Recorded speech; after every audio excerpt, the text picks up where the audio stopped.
Where's the makeup person? I don't understand what you're doing here. Where's she at? Sorry, no makeup, no sound guy, just me. Let me finish my email because of my job requires such fast.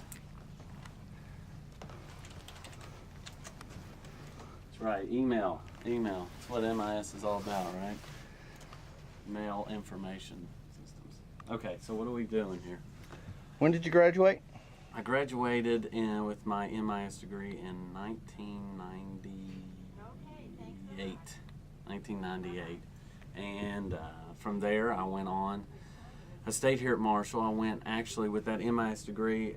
It was allowing me to get my first job in a professional environment up here at Marshall. I started in HR, and I was their systems specialist, which meant I had to have a very broad knowledge of everything because it's such a broad title for a job. So I had to know about databases, and then I had to know about networks and programs and modifying them to make sure they hit the right things. And then I did that for a few years, and then I came back to Marshall and went into another technology management, which was a master's, and if I did not have the MIS, I would have been completely lost in technology management because it was just based on more of the business computer system environment. And then I got a great job here at Computing Services, which is a whole new world of computer knowledge that you have to know to keep up with.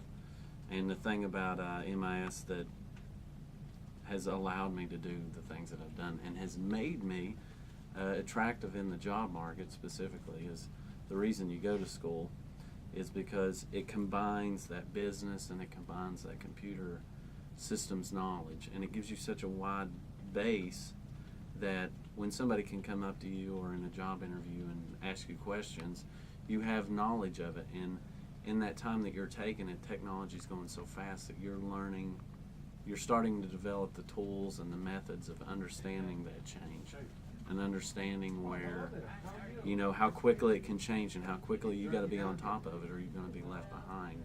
And that's what MIS does. They don't stick to a program they teach it for 8 or 10 years, and and then they change it constantly. So you're constantly on the edge. You're constantly learning all the new things, and you're learning all the new tools in class. You're actually using them.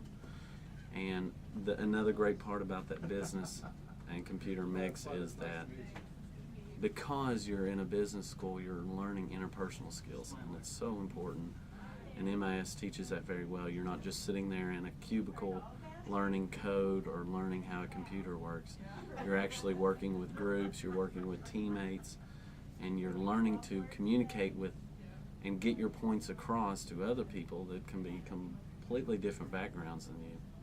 And with that knowledge, when you go into interviews, it's so great to be able to sit there and talk to an interviewer and be calm and be collected because you've done the work, you know that you can work well with anybody, and you have such a knowledge, a base of the computer systems and how, the analysis and how the design works that you're very attractive in that interview. And that all comes from that MIS background. And there's so many different ways you can go with it because of the perfect mix that they have here.